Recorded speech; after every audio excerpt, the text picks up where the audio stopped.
산들거리는 숨결에 내 마음도 가져간 거니 매일 같은 지름 속에 넌 내게 행복인걸. 안녕하세요. 전동 킥보드를 타면서 영상을 찍고 있는 고독한 항해입니다. 자, 오랜만에 라이딩 영상을 기대하셨겠지만 죄송합니다. 네, 라이딩 영상은 아니고 지금 퇴근길이에요.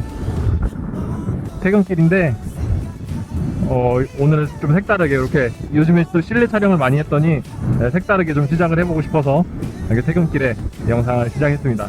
저번에 보니까 댓글로 화재에 대한 거, 그러니까 배터리 폭발을 막을 수 있는 방법 뭐 이런 것들에 대한 영상을 하나 올려달라고 하셔가지고 지금이 딱 그 시기가 아닌가 싶어요. 예. 근데 저도 뭐 고백하자면은 전알못이기 때문에 복잡한 얘기는 하지 않을 거예요가 아니라 못할 거예요. 뭐 계산하고 이런 거 잘 못해요. 단지 이제 전동 킥보드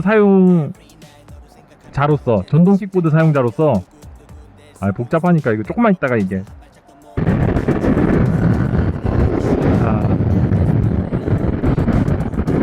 여기는 옛날에 욕 많이 먹었던 데인데 여기도 2차선은 어쩔 수 없이 타는 거예요. 요거를 저기서 우회전을 안 하기 때문에 저 양해해 주시고 전기의 전알못이지만 이런 데 책임감을 느껴요. 고동님 덕분에 전동 킥보드 샀어요. 그럼 저는 항상 죄송합니다 하거든요. 왜 내가 죄송하지? 뭔가 좀 위험한 물건을 폭발도 폭발이지만 어쨌든 탈 것이라는 게 좀 위험하잖아요. 그런 위험한 물건을 제가 지르게 해드렸다는 거에 대한 어떤 책임감 이런 것들이 있기 때문에 뭐든 다 똑같은 것 같아요. 우리가 잘 모르는 분야에 대해서는 뭘 하려고 하면 막상 겁이 나잖아요. 그래서 이걸 좀 이 배터리나 전동 킥보드에 대해서 좀 알고서 우리가 이걸 사용한다면 다른 사람들한테 피해를 주지 않고 이용할 수 있지 않을까 싶은 생각에 이 영상을 제작합니다.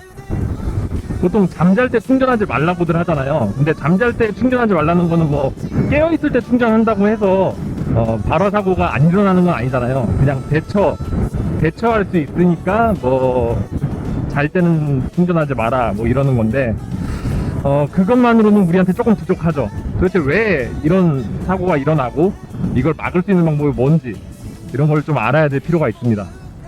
내용이 내용이니만큼 이거는 제가 집에 도착을 해가지고 설명을 드려야 될 것 같아요.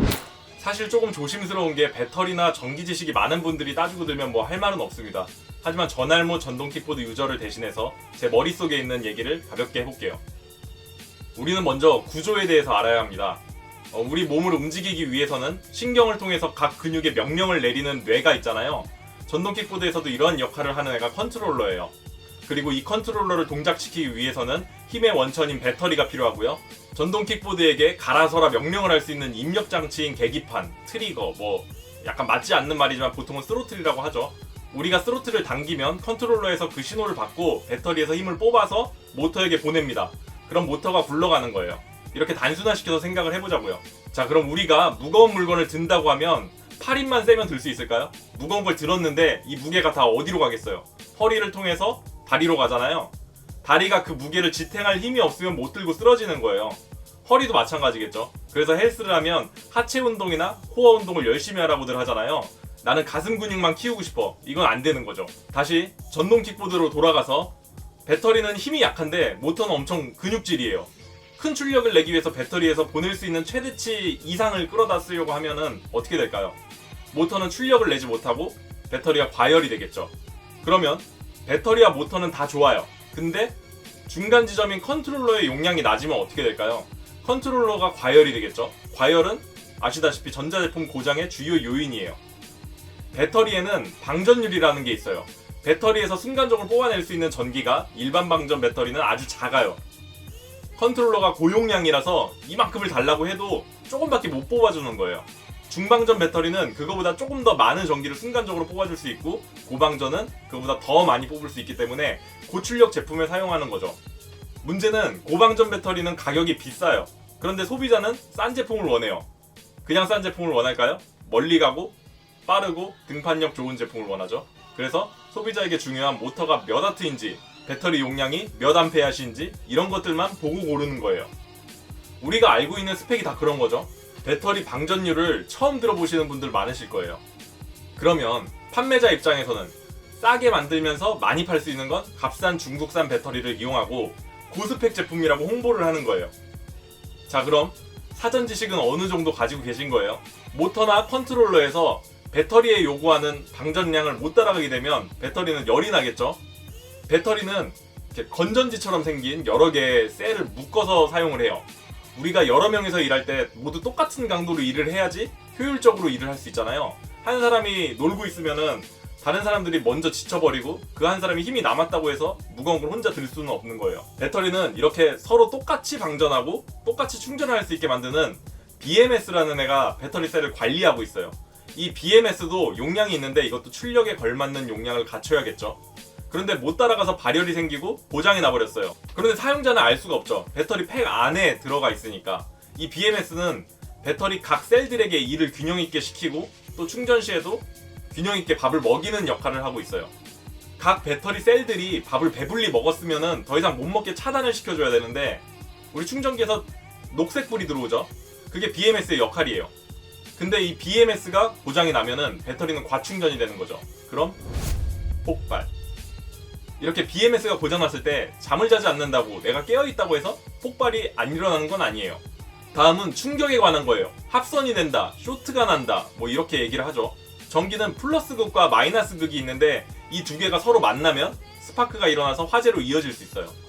그래서 원치 않게 서로 다른 극성이 맞닿는 일이 생기지 않도록 절연 처리를 하게 되는데 전선의 피복 같은 거죠. 근데 출력에 비해서 얇은 전선을 사용해서 피복이 다 녹는다고 생각하면은 쇼트가 날 확률이 있겠죠. 아까 배터리는 여러 개의 셀들을 묶어놨다고 했잖아요. 그런데 충격으로 인해서 이 셀이 자리를 이탈할 경우 쇼트가 날 수 있겠죠. 그래서 고가의 제품은 다 충격에 의해서 무너지지 않도록 하드 케이싱을 하고 있어요. 철제로 단단하게 박싱이 되어 있는 거죠.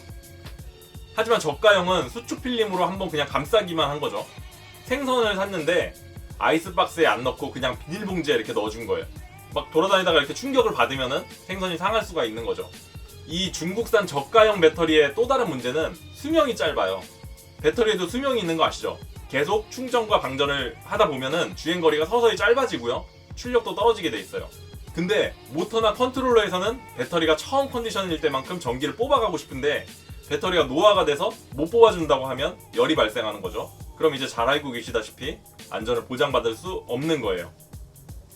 제가 화재를 막기 위해서 이렇게 하세요, 저렇게 하세요, 뭐 이렇게 떠드는 것보다 스스로 우리 가족과 이웃의 안전을 위해서 최소한의 지식을 자기가 스스로 갖추는 것이 도움이 될 것 같아서 영상을 올리게 되었고요. 댓글로 이 주제를 제안해주신 홍현선님께 감사 말씀드리면서 영상을 마무리 짓도록 하겠습니다. 감사합니다.